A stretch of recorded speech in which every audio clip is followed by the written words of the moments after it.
kesusahan dalam kelimpahan. Yesus segalanya bagiku.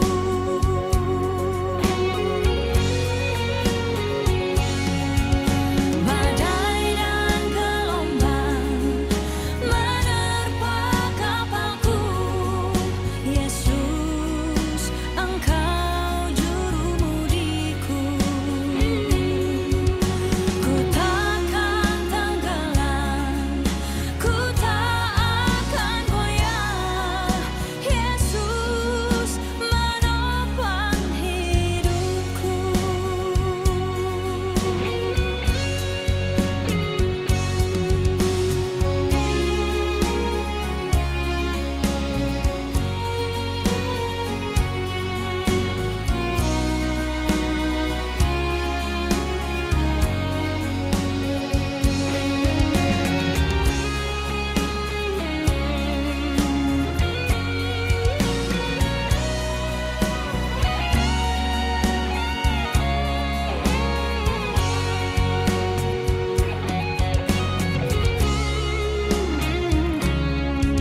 Yesus, ku agungkan namamu. Ku puji, ku sembah Kau selalu. Dalam kesusahan, dalam kelimpahan, Yesus segalanya bagiku.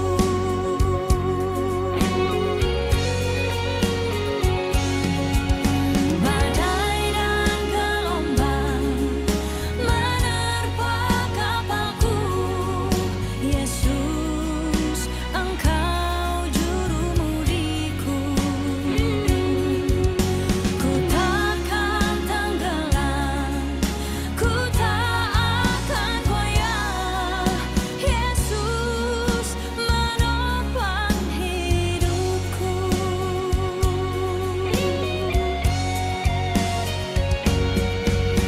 Badai dan gelombang menerpa kapalku. Yesus, Engkau jurumudiku. Ku takkan tenggelam, ku tak akan goyah. Yesus menopang hidupku. Yesus menopang hidupku.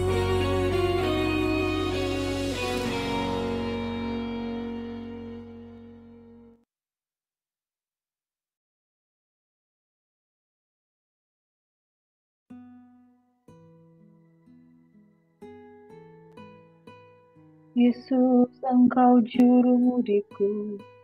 Yesus, Engkau menopang hidupku, Tuhan. Terima kasih, nama Yesus adalah nama yang diberikan bagi kita supaya kita beroleh kemenangan. Mari terus kita belajar percaya bahwa Yesus Engkau jurumudi kehidupan kita. Tidak akan tenggelam, tidak akan goyah jikalau kita berpegang kepada Kristus. Barang siapa percaya kepada namanya, ia tidak akan dikecewakan, melainkan beroleh kekuatan, beroleh hidup yang kekal. Terima kasih Bapak, kami mau belajar kebenaran firman-Mu pada pagi hari ini dengan ucapan syukur di dalam nama Yesus yang berdoa. Haleluya. Amin. Shalom, selamat pagi saudara yang diberkati oleh Tuhan Yesus Kristus. Kita sudah menyelesaikan Injil Matius yang kita sudah bahas sejak kemarin. Saudara, kita sudah selesai dan kita akan masuk di dalam Injil Markus. Saudara, yang saya mau sampaikan tentang Injil Markus adalah Injil ini adalah Injil yang sinoptik.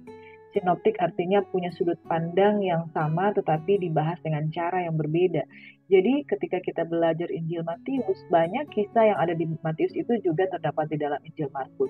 Itu sebabnya di dalam Injil Markus ini kita tidak akan semuanya kita akan mengupas, tetapi beberapa topik yang akan kita bahas itu, saudara, adalah topik-topik mungkin sesuatu yang kita lihat sesuatu yang baru atau sesuatu yang kita kupas lebih dalam lagi. Tapi tidak semua secara intens kita akan belajar tentang Injil Markus, sebab Injil Markus itu sinoptik dengan Injil Matius. Juga Injil Lukas itu sinoptik dengan Injil Matius dan Markus. Kecuali Injil Yohanes, dia lebih dalam membahas tentang keilahian Yesus dan beberapa topik di dalamnya sangat detail tentang membahas tentang kemanusiaan maupun keilahian Yesus sekaligus. Nah, sedikit kita akan bahas tentang Injil Markus yang kita akan renungkan pada pagi hari ini. Mengapa Injil ini disebut sinoptik dengan Matius dan Lukas? Karena ada beberapa prinsip dan kesamaan. Dan Injil Markus itu hanya 16 pasal, sedangkan Injil Matius 28 pasal.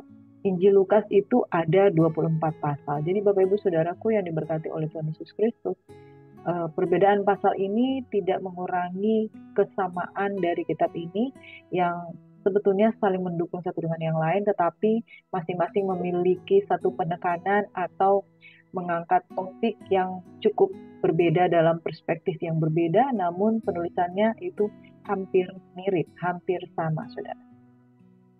Jadi pada pagi hari ini kita akan membahas Injil Markus dan ada ayat 1 hingga ayat yang 11 yang kita akan bacakan, tapi saya juga akan memberikan satu pemahaman tentang kesamaan dari Injil ini, yaitu Injil Matius, Injil Markus, dan Injil Lukas, saudara. Jadi pengantar Injil sinoptik ini tentang Matius, Markus, dan Injil Lukas, di mana Injil sinoptik ini artinya adalah Injil yang memiliki kesamaan perspektif, kesamaan sudut pandang. Dan saudara, Injil sinoptik adalah Injil perjanjian baru dalam Alkitab ditulis oleh murid-murid Yesus, yaitu Matius, Markus, dan Lukas. Injil sinoptik ini seringkali menulis kisah yang sama tentang Yesus, tapi penjelasannya dan panjangnya berbeda-beda, tapi memiliki urutan yang sama dan banyak menggunakan kata yang sama. Pemiripan di antara tiga buku tersebut sangat dekat, sehingga banyak peneliti yang menandainya sebagai masalah sinoptik. Hampir semua isi Injil Markus ada di Injil Matius. Ada banyak kemiripan Injil Markus dan Injil Lukas. Injil Matius dan Injil Lukas mempunyai materi yang sama yang tidak dijumpai dalam Injil Markus. Injil kanonikal yang keempat, yaitu Injil Yohanes, cukup berbeda ya, berbeda jauh dengan sinoptik. Dalam kristologi, pengajaran Yesus, mujizat, gaya tulisan, dan lainnya, lebih penekanannya kepada keilahian Yesus. Nah, diagram di sini yang kita lihat, di samping kita sini ada relationship between the synoptic gospel, yaitu keunikan Injil Markus itu dengan keunikan dari Injil Lukas dengan persentase bobotnya masing-masing. Ya, kesamaan Injil Markus, Lukas, Matius, dan juga keunikan dari Lukas itu ada 35%, double tradisi itu ada 23 dan 25% di Injil Matius dan Lukas. Keunikan dari kitab Injil Matius ada 20% dan 10% kesamaan Markus dan Matius. Nah, saudara, ini ada diagramnya yang mengungkapkan beberapa wujud persentase kemiripan kesamaan dari Injil-Injil tersebut. Tetapi sama-sama semuanya membahas tentang Kristus. Nah, sinoptik itu sendiri berasal dari bahasa Yunani yaitu sin, atau tulisannya itu sun, bacanya sin, bersama, dan opsis atau melihat, untuk menandakan bahwa isi dari ketiga Injil tersebut dapat dilihat secara berdampingan, dapat dikompar satu dengan yang lain. Problem dari sinoptik itu, sinoptik atau sun bersama optik atau melihat memandang, yaitu ada yang sama tapi ada juga perbedaannya. Dan kalau menurut Injil Markus, Yesus digambarkan sebagai Mesias yang sangat manusiawi, di mana Yesus lapar ada di Markus 11 ayat 2 dan haus ada di Markus 6 ayat 31, juga menekankan tentang perasaan Yesus sebagai anak manusia yang memiliki ketergerakan hati oleh belas kasihan. Dia juga marah, dia juga sedih, dia juga heran, dia juga jengkel, dia juga punya rasa cinta dan merasa sengsara cinta kepada umat manusia, dan Yesus tidak mengetahui segalanya, kekuatannya terbatas pada waktu dia menjadi manusia.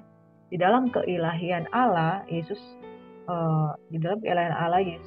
juga mengambil rupa sebagai manusia. Jadi saudara, di dalam kristologi, ketika kita memahami tentang Kristus yang 100% Allah dan 100% manusia, di kitab Injil Markus ini banyak membahas tentang sisi kemanusiaan Yesus yang sangat-sangat manusiawi, saudara. Fokus Injil dari 4 Injil, Matius, Markus, Lukas, Yohanes. Kalau Matius itu lebih penekanan kepada raja orang Yahudi dan kepada pandangan, sudut pandang bangsa Yahudi yang memandang Yesus menantikan Yesus sebagai Mesias. Dan mereka mengolok-olok Yesus sebagai raja orang Yahudi. Dan Markus menekanannya adalah sebagai anak manusia. Jadi kristologi yang paling ditekankan di sini adalah kemanusiaan Kristus. Kalau di dalam Injil Lukas itu lebih menekankan kepada tentang topik salvation atau penyelamatan dunia. Sedangkan Injil Yohanes penekanannya terhadap keilahian Yesus, walaupun di sana juga ada tentang kemanusiaan Kristus, tetapi keilahian Yesus itu sangat banyak di sana. Jadi teologi tentang keilahian Yesus itu saudara dapat pelajari banyak di kitab Yohanes. Perbandingan 4 Injil ini, kalau di dalam Matius, Markus, Lukas, Yohanes, penulisnya adalah mereka masing-masing. Kerjaan sebelum diselamatkan, kalau Matius pemungut cukai, kalau Markus tidak dijelaskan di situ, dia hanya seorang pemuda biasa. Kalau Lukas digambarkan sebagai seorang dokter, ahli medis. Kalau Yohanes, dia adalah seorang nelayan. Suku mereka adalah suku Yahudi dan ada juga yang non-Yahudi, yaitu tabib Lukas. Karunia yang dimiliki oleh Matius yaitu pemuritan, sedangkan Markus yaitu pelayanan atau penggembalaan. Kalau Lukas, dia seorang pelayan yang bergerak di dalam bidang pelayanan dan pengajaran, dan penulisan Lukas itu biasanya jauh lebih sistematis. Kalau Yohanes, dia bergerak di dalam pemuritan. Nah, saudara pembaca ini ditujukan kepada semua, dan secara etnis Matius itu orang Yahudi, kalau Markus orang Romawi, Lukas itu non-Yahudi atau yang Yunani, kalau Yohanes itu secara etnis digambarkan tentang dunia. Dan kemudian minat itu 1 Korintus 1 ayat 22, dan kalau Lukas di 1 Korintus 1 ayat 22 itu berbicara tentang hikmat. Keadaan spiritual yang digambarkan di Injil Matius ini untuk orang non-percaya, sedangkan Markus itu penekanannya lebih ditujukan kepada gereja Tuhan. Lukas juga ditekankan untuk non-percaya karena dia menulis juga kepada Theophilus yang mulia. Dan kalau Yohanes juga untuk non-percaya, dan kebutuhan utama di Matius ini adalah Mesias dan tawaran kerajaan. Markus adalah teladan dalam penderitaan, dan Lukas itu universalitas dan perluasan kerajaan, sedangkan Yohanes sangat menekankan kepada keilahian. Perbandingan keempat Injil ini, kalau Matius di zaman 40-an Masehi, Markus yang paling belakangan menulis yaitu Markus di zaman 64 sampai 68 Masehi, Lukas 57 sampai 59, Yohanes akhir 60-an. Tempat penulisan kurang lebih digambarkan di sini, dia di Matius itu di Antioquia atau Syria, sedangkan Markus di Roma, Lukas di Kaisaria atau Roma, sedangkan Yohanes di Efesus. Tempat Injil ini dikirimkan, surat-surat ini dikirimkan yaitu Matius dari Palestina, Markus dari Roma, dan Lukas untuk Theophilus yang mulia yang selalu disebutkan, dan Yohanes dari Asia. Gambaran Matius, Yesus adalah Raja Israel. Gambaran Markus, Yesus adalah hamba yang menderita. Gambaran Lukas, Yesus adalah manusia sejati atau Mesias. Gambaran Yohanes, Yesus adalah anak Allah dan berjalan ketuhanan. Ayat-ayat kunci di dalam Matius 1 ayat 5, Markus 10 ayat 45, Lukas 19 ayat 10, dan Yohanes 20 ayat 31. Tema dari Matius itu hukum Taurat, tema dari Markus itu berbicara tentang puasa, penyembuhan, dan pemulihan. Lukas berbicara tentang anugerah, Yohanes itu tentang kemuliaan. Penekanan dari pengajaran Matius itu tentang khotbah, Markus itu banyak membahas tentang mujizat-mujizat dan kesembuhan.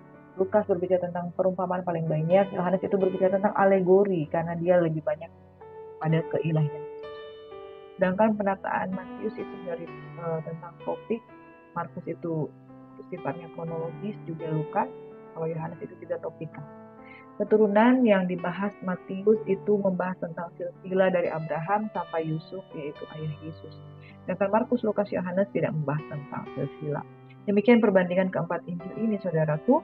Dan beberapa perbedaan penulisan perumpamaan di Injil Sinoptik Matius, Markus, Lukas. Ini kita gambarkan, kita lihat di diagram ini. Di tabel ini, saudara, perumpamaan ada yang di Matius, ada yang juga ada di Markus, ada juga yang ada di Lukas. Yang paling banyak membahas tentang perumpamaan ini ada di.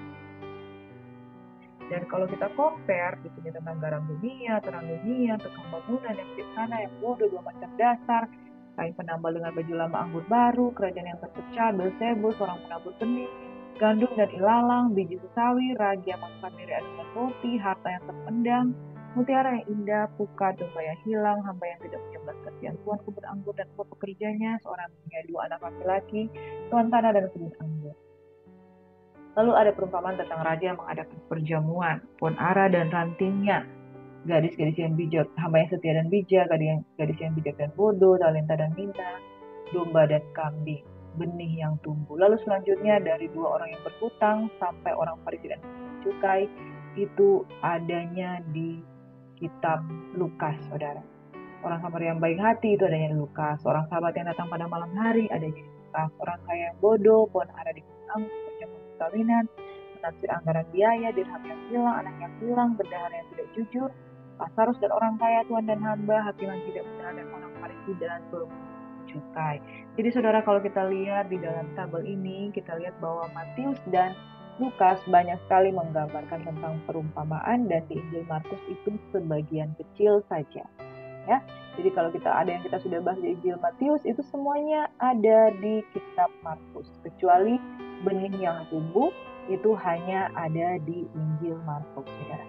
Jadi beberapa hal yang sudah kita bahas di Matius mungkin kita tidak akan mengulang kembali, kecuali memang ada hal-hal yang butuh di dalam penekanan, kita akan bahas di Injil Markus ini. Tetapi sebagian yang sudah kita bahas di Injil Matius tidak kita akan bahas lagi, karena kita akan maju ke kitab-kitab yang lain. Nah, kita akan masuk di dalam Injil Markus 1 ayat 14.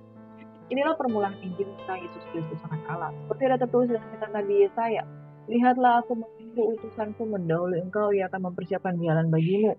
Ada suara orang yang berseru-seru di padang gurun, persiapkanlah jalan untuk Tuhan, luruskanlah jalan baginya. Demikianlah Yohanes Pembaptis tampil di padang gurun dan menyerukan, bertobatlah dan berilah dirimu dibaptis, dan Allah akan mengampuni dosamu. Lalu datanglah kepadanya orang-orang dari seluruh Yudea dan semua penduduk Yerusalem, dan sambil mengaku dosanya mereka dibaptis di Sungai Yordan. Yohanes memakai juga bulu unta dan ikat pinggang kulit, dan makanannya belalang dan madu hutan. Inilah yang diberitakannya, sudah aku akan datang ia yang lebih berkuasa daripadaku, membungkuk dan membuka tali kasutnya pun aku tidak layak. Aku membaptis kamu dengan air, tetapi ia akan membaptis kamu dengan Roh Kudus. Pada waktu itu datanglah Yesus dari Nazaret di tanah Galilea, dan ia dibaptis di Sungai Yordan oleh Yohanes. Pada saat ia keluar dari air, ia melihat langit terkoyak, dan roh seperti burung merpati turun ke atasnya. Lalu terdengarlah suara dari surga, engkaulah anakku yang kukasihi, kepadamulah aku berkenan. Haleluya. Saudaraku yang diberkati oleh Tuhan Yesus Kristus, di dalam Injil Markus ini menggambarkan tentang Yesus Kristus langsung pada waktu Yesus masih dewasa. Jadi dia tidak membahas tentang Yesus dengan silsilanya, dia tidak membahas tentang Maria dan Yusuf, dia tidak membahas tentang bagaimana Yesus tumbuh sebagai anak remaja. Dia langsung masuk kepada topik di mana tertulis Nabi Yesaya mengatakan persiapan jalan untuk Tuhan, dan itulah tampillah Yohanes Pembaptis. Dalam hal ini Markus langsung to the point penulisannya. Dia langsung membahas tentang Yesus yang menemui Yohanes untuk memberikan dirinya dibaptis. Nah, saudaraku yang diberkati, kita lihat di sini bahwa penekanan dari Injil Markus ini membahas tentang kemanusiaan Yesus yang datang di hadapan Yohanes untuk memberikan dirinya dibaptis. Nah, saudaraku yang diberkati oleh Tuhan Yesus Kristus, dalam firman Tuhan ini kita melihat dan kita belajar bahwa untuk memberi diri dibaptis, Yesus memberikan teladan, dia sendiri memberikan dirinya dibaptis, saudaraku yang diberkati. Tetapi fase sebelum dibaptis, saudara, ada pemberitaan tentang pertobatan.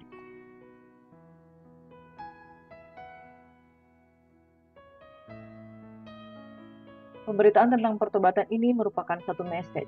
Jadi Injil Markus ini menuliskan langsung pada topik Yesus sudah dewasa, dia tidak membahas tentang kelahiran Yesus.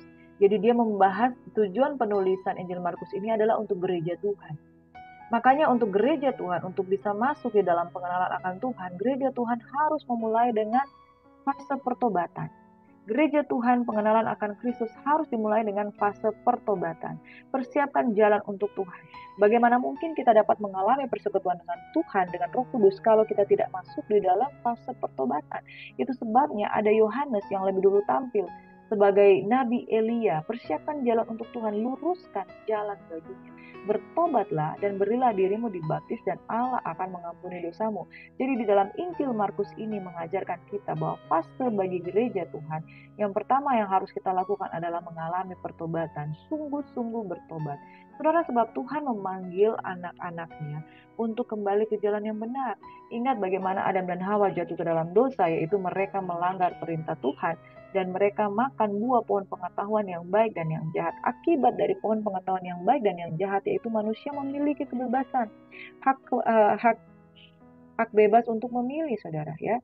Kebebasan, kehendak bebas untuk memilih. Dan akibat dari kehendak bebas, karena mereka tahu mana yang baik, mereka tahu mana yang jahat, mereka tahu apa yang harus mereka putuskan, dan pilihan untuk hidup benar ada di tangan manusia.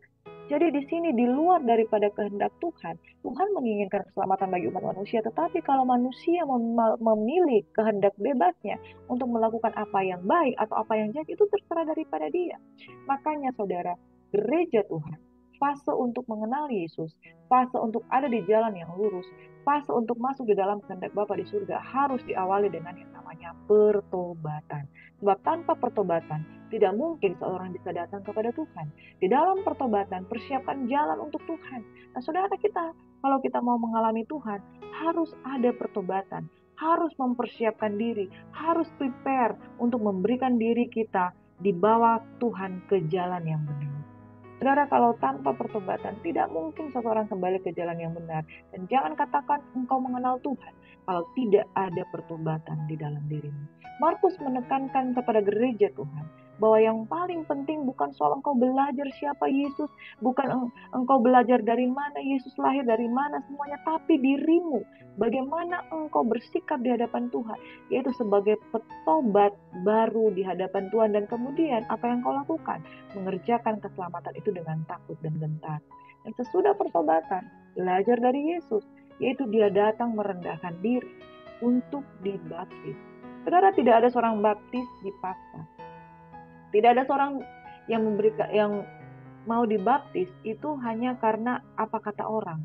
Tetapi pengenalan yang benar setelah pertobatan itu terjadi metanoia, perubahan paradigma, perubahan pola pikir. Tidak ada seorang melakukan baptisan hanya karena aturan gereja. Kalau saudara melakukan baptisan karena aturan gereja atau karena syarat untuk menikah atau karena syarat sebagai anggota jemaat, maka saudara yang tidak mengalami pertobatan, tidak ada Yesus di dalam.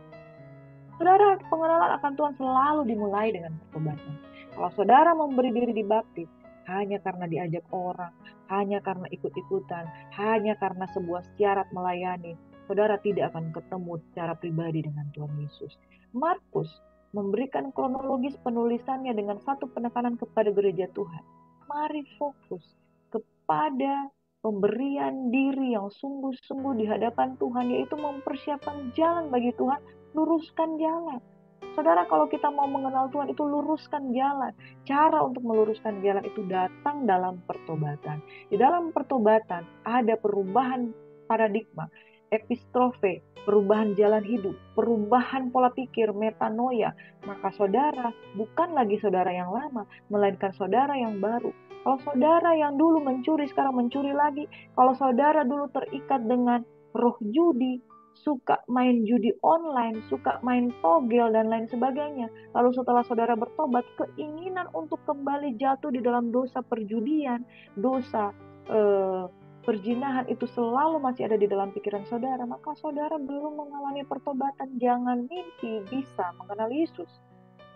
Akan ada kemunafikan di sana kalau tidak sungguh-sungguh meninggalkan manusia lama. Efesus 4 katakan, yang dulu engkau mencuri sekarang tidak mencuri lagi. Dulu engkau suka mengambil keuntungan. Mungkin engkau suka memanfaatkan orang lain dengan meminta-minta uang. Dulu engkau seperti itu. Tetapi sekarang setelah bertobat, engkau meninggalkan manusia yang lama, dan pengertian itu ada di dalam pikiran kita. Jadi saudara, pertobatan itu bukan hanya sekedar berhenti melakukan pencurian, bukan sekedar berhenti dari dosa cinta uang, tetapi perubahan paradigma itu ada di pikiran kita, melekat dengan pikiran Kristus. Sehingga saudara, sekalipun ada godaan di depan matamu, saudara tidak melakukannya lagi karena pikirannya sudah berubah. Change your mind, change your spirit, ya. change your life. Itu perubahan, pertobatan, bukan hanya karena saudara tiba-tiba berhenti melakukannya. Bukan sekedar itu. Pertobatan tidak sederhana itu. Pertobatan itu ini pikirannya sudah sangat jauh berbeda. Pertobatan itu adalah perubahan gaya hidup. Dulu engkau suka memilih apa yang salah, tetapi sekarang dengan kesadaran engkau menolaknya. Itulah pertobatan. Kesadaran untuk menolak apa yang jahat dan kesadaran sekalipun digoda engkau sudah tidak lagi mau melakukannya. Itulah yang menjadi sebuah pertobatan. Jadi Markus adalah satu Injil yang memberikan penekanan yang sangat to the point terhadap gereja Tuhan. Kalau saudara mau ikut Yesus, awali dengan pertobatan. Kalau saudara ingin mengenal Tuhan, baca firman Tuhan, awali dengan pertobatan. Jangan suka mempelajari ayat dari pasal 1 sampai pasal yang terakhir, dari Kejadian sampai Wahyu. Hanya suka membaca ayat saja, tapi tidak ada perubahan dalam pola pikir. Nonsense, saudara. Jadi kalau Injil Markus dari pasal 1 hingga pasal yang ke-16, dia isinya sangat to the point kepada gereja Tuhan. Kalau saudara mau mengenal Tuhan, awali dengan pertobatan. Saudara, bukan berarti saya katakan bahwa tidak penting mempelajari firman Tuhan karena setiap hari saya mengupas firman Tuhan. Tetapi penekanan dari Injil Markus di sini adalah gereja Tuhan harus mengawali dengan pertobatan yang sungguh di hadapan Tuhan. Dan tanpa perubahan paradigma pola pikir, kalau saudara berhenti berbuat dosa hanya sekedar menunjukkan kepada orang lain supaya mereka melihat engkau berubah, itu belum pertobatan. Tapi pertobatan itu adalah perubahan pola pikir. Yang dulu cinta seks bebas sekarang tidak lagi. Yang dulu cinta dengan uang sekarang tidak lagi dikuasai dengan mentalitas seperti itu. Ada satu perubahan yang signifikan. Sebuah perubahan yang total. Saudara, kalau kita lihat bagaimana Paulus mengalami pertobatan, dulu dia suka menganiaya orang Kristen. Tetapi setelah dia mengalami yang lahir baru, dia melihat Yesus dengan mata hatinya sendiri, saudara. Dia mengalami perubahan yang 180 derajat. Saudara, akibat dari pertobatan adalah perubahan hidup. Akibat dari pertobatan adalah dia membenci dosa. Akibat dari pertobatan dialah membenci perbuatan-perbuatan daging. Akibat dari pertobatan dia mulai mencintai ketetapan-ketetapan Tuhan. Akibat dari pertobatan adalah pemberian diri seutuhnya kepada Tuhan. Kalau ini tidak terjadi di dalam kehidupan orang yang mengaku diri percaya, maka saudara tidak mengenal Tuhan dan tidak bertobat sungguh-sungguh untuk mengenal jalan yang lurus. Hari ini saya mau katakan di dalam Injil Markus, penekanannya kepada pertobatan untuk masuk di dalam pengenalan yang lebih lagi. Kalau tidak terjadi pertobatan dengan sungguh-sungguh, maka orang-orang yang datang kepada Tuhan tanpa pertobatan adalah orang-orang yang paling munafik karena mereka menunjukkan wajah yang berbeda sementara perbuatannya tidak diubahkan. Oleh sebab itu saudara, dari Injil Markus ini kita belajar, mari kalau mau mengikuti Tuhan itu to the point aja. Gak usah petantang-petenteng, gak usah basa-basi. Berubah saja, sudah selesai, saudara. Lalu yang berikutnya, setelah pertobatan, Yesus memberikan teladan. Ketika dia memberi dirinya dibaptis, dia memberikan dirinya untuk melakukan ketetapan Tuhan. Ada banyak orang, saudara, sudah bertobat, sudah mengalami lahir baru, sudah percaya kepada Yesus, tapi mengenai baptisan, dia hitung-hitungan. Nanti apa kata gereja saya? Nanti apa kata keluarga saya? Ini sebenarnya baptisan apa? Jadi mencurigai kebenaran firman Tuhan. Saudara, kalau mau mengenal kebenaran dengan sungguh-sungguh, jangan mencurigai firman Tuhan. Yesus saja memberikan dirinya ya untuk dibaptis. Kalau di dalam Injil Matius dikatakan dengan jelas bahwa biarlah kita melakukannya, karena demikianlah sepatutnya kita melakukan apa yang dikehendaki oleh Bapa. Demikian kata Yesus. Karena Yohanes tidak mau membaptis Yesus. Yohanes katakan, akulah yang harus dibaptis oleh engkau. Tapi Yesus katakan, demikianlah kita lakukan sepatutnya apa yang menjadi kehendak Bapa. Saudara, baptisan adalah kehendak Bapa. Gak usah sibuk mempertanyakan. Jadi orang itu to the point saja. Kalau mau bertobat, setelah itu melakukan kehendak Bapa, baptis ya baptis, sudah selesai. Karena baptisan itu adalah tanda kematian terhadap manusia lama dan bangkit di dalam manusia baru yang di dalam Tuhan. Artinya, saudara memiliki komitmen untuk hidup di dalam kebenaran. Adam dan Hawa jatuh di dalam dosa dan mereka dibuang dari Taman Eden. Ketika Yesus ada, saudara diberi kesempatan untuk kembali kepada pohon kehidupan dengan cara apa? Bertobat dan memberi dirimu dibaptis, hidup di dalam manusia baru. Begitu gampang, begitu mudahnya, saudara. Tuhan sudah memberikan kemudahan bagi kita untuk masuk di dalam kerajaannya yang kekal di dalam kehidupan, menikmati lagi pohon kehidupan di dalam Kristus, dan saudara masih mencurigai tentang baptisan. Naaman, ya, Naaman seorang panglima Aram. Dia datang kepada Nabi Elisa. Dia katakan begini, "Kusangkakan bahwa dia akan suruh aku menumpangkan tangan atau berdoa bagiku. Masa dia hanya suruh saya mandi di sungai Yordan 7 kali pula? Apakah tidak ada sungai yang lain?" Lalu seorang prajuritnya berkata, "Bapa, kepadamu hanya disuruhkan perkara yang mudah. Oh, kalau engkau disuruh perkara yang sulit, engkau juga akan melakukannya supaya engkau sembuh." Lalu Naaman memikirkan, iya ya, betul juga. Hanya disuruh mandi di sungai Yordan. Kenapa gengsi saya muncul? Lalu dia pergi mandi di sungai Yordan dan kemudian penyakitnya sembuh. Selesai. Saudara melakukan kebenaran firman Tuhan. Gak usah mempertanyakan kalau Tuhan sudah ngomong. Kalau Tuhan sudah bicara, dibaptis, pergi aja. Gak disuruh yang lain. Gak disuruh potong kambing, gak disuruh potong lembu hewan seperti di perjanjian lama di hukum Taurat. Saudara hanya disuruh, diperintahkan, kalau engkau bertobat dengan sungguh-sungguh, berilah dirimu dibaptis karena itu adalah amat agung. Pergi, jadikan segala bangsa muridku, dan baptislah mereka dalam nama Bapa, Putra, dan Roh Kudus dalam nama Tuhan Yesus Kristus.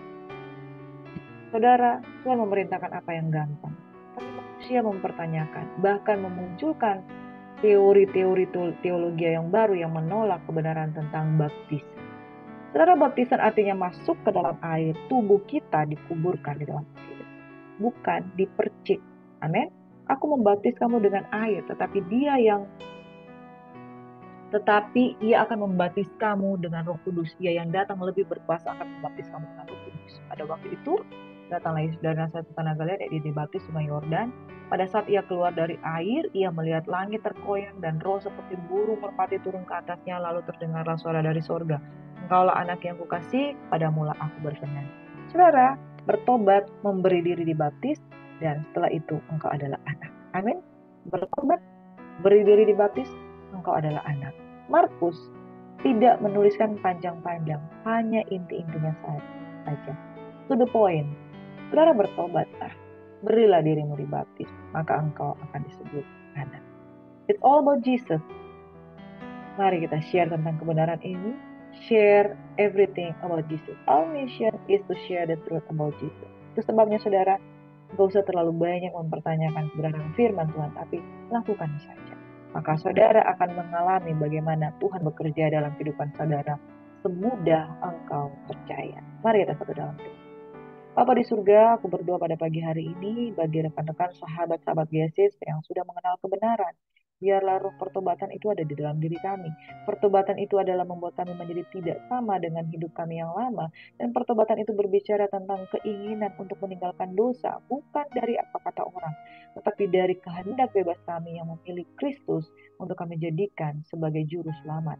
Dan Bapa di surga, ajar kami sesudah kami mengalami pertobatan, kami masuk di dalam kolam baptisan sebagai tanda penyerahan, sebagai tanda kami mau dimeteraikan dengan air dan roh. Dan kami berdoa Bapa dalam nama Yesus, bagi orang-orang yang masih mempertanyakan tentang baptisan dan meragukan kebenaran, biarlah kami disadarkan untuk menerima kebenaran tersebut, karena itu adalah kehendak Bapa. Dan barang siapa memberi dirinya dibaptis, maka Tuhan menyebut dirinya anak yang dikasihi, sebagaimana Kristus melakukannya dalam keteladanan dan ketaatan. Bapa, dalam nama Yesus kami berdoa untuk jiwa-jiwa baru yang dalam pertobatan mereka mengalami Tuhan, di titik terendah mereka bertemu Tuhan, mereka mengalami kuasa Tuhan, mereka meninggalkan manusia lama. Dalam nama Yesus, mereka sungguh-sungguh. Amin. Bapak, kami juga berdoa untuk pokok-pokok doa, jiwa-jiwa jemaat Tuhan yang menitipkan doa-doa bagi kami, mereka yang sakit jantung, mereka yang di dalam pergumulan setelah pasca operasi, dalam nama Yesus yang membutuhkan pemulihan, kesembuhan, kesehatan, kekuatan. Secara khusus kami berdoa untuk Opung Herliana, pemulihan terjadi dalam nama Yesus. Biarlah hasil dari patologi anatomi yang boleh mereka dapatkan Tuhan, yang opung boleh dapatkan itu adalah hasil yang terbaik dan kehendak Tuhan yang jadi. Pemulihan terjadi dalam nama Yesus, tubuhnya dipenuhi dengan kemuliaan Tuhan, mujizat itu nyata.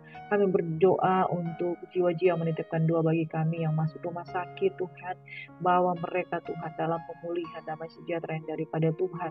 Dalam nama Yesus, jiwa-jiwa yang kami bawa satu persatu di hadapan Tuhan.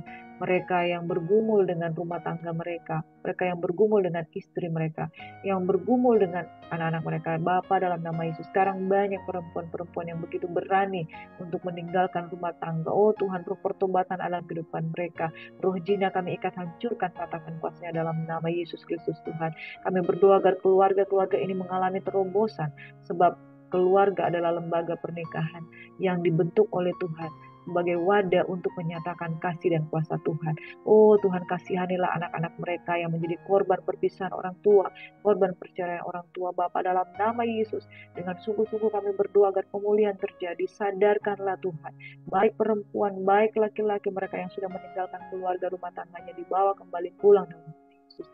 Bahkan orang adik kami Tuhan, yang kami doakan keluarga muda ini Tuhan, yang istrinya telah berangkat ke kota lain, yang meninggalkan suami dan anaknya. Oh Tuhan, jamah pulihkan sehingga dia boleh kembali ke jalan yang benar. Mereka yang terlilit hutang, mereka yang tidak punya pekerjaan. Oh Bapa, dalam nama Yesus, mereka yang anak-anak muda yang suaminya sudah meninggalkan mereka dan tidak mau bertanggung jawab kepada anaknya, Tuhan pulihkan, berkati mereka untuk kembali ke jalan yang benar, sehingga keluarga ini boleh dipersatukan kembali. Dalam nama Yesus, pertobatan terjadi. Yang malas bekerja, Tuhan bukakan pintu pekerjaan, kesempatan bagi mereka untuk kembali mencari nafkah dengan nafkah yang halal, yang benar, dalam nama Yesus. Kami juga berdoa untuk korban-korban narkoba. Kami berdoa agar mereka dipulihkan, mereka mengalami kesadaran untuk datang sungguh-sungguh kepada Tuhan. Roh Tuhan ada pada mereka oleh sebab Engkau mengurapi mereka. Berkati orang tua kami yang sedang sakit, Bapak Hadrianus dan Nabi Tukulu, dalam nama Yesus pemulihan terjadi dimanapun dia berada. Bersama dengan Tante Nita, diberkati, dipulihkan di dalam keadaan kesehatan, kekuatan di dalam nama Yesus. Berkati Oma Es ke dalam nama Yesus Tuhan. Berkati kesehatan, kekuatan ada di dalam kehidupannya. Dan kami mohon berkat Tuhan bagi semua yang sedang mengalami sakit oleh bilur-bilur Yesus, oleh bilur-bilur Yesus. Damai sejahtera Tuhan memberikan kesehatan, kekuatan, pemulihan dalam nama Yesus. Kami pada pagi hari mohon berkat Tuhan. Kasih sayang daripada Tuhan Yesus Kristus mengalir, melingkupi, melimpahi. Kami mengalami kepenuhan Roh Kudus. Kami berkata-kata di dalam bahasa roh. Kami tidak bosan dengan firman Tuhan. Kami mengalami yang sungguh-sungguh kelahiran baru yang menghasilkan buah-buah pertobatan, buah roh, dan buah pelayanan. Kami terima berkat-berkat yang spesial ini Tuhan. Dan tidak ada satupun yang gagal. Tidak ada satupun berkat yang dibatalkan, melainkan semuanya diberkati dalam nama Yesus. Oh, kami merasakan pengurapan yang dahsyat pagi hari ini. Ada orang yang akan mengalami kepenuhan Roh Kudus, mengalami baptisan Roh Kudus oleh karena percaya. Engkau yang percaya, mari berkata, haleluya, amin. Shalom, saudara yang diberkati. Tuhan Yesus memberkati kita semuanya. Biarlah setiap hari ada satu jiwa yang diberkati oleh doa kita, oleh pelayanan kita. Katakan, satu jiwa, satu hari, satu tahun, 365 jiwa, bahkan lebih. Tuhan Yesus memberkati. Selamat menjadi berkat. Shalom and God bless you. Happy weekend. Tuhan memberkati.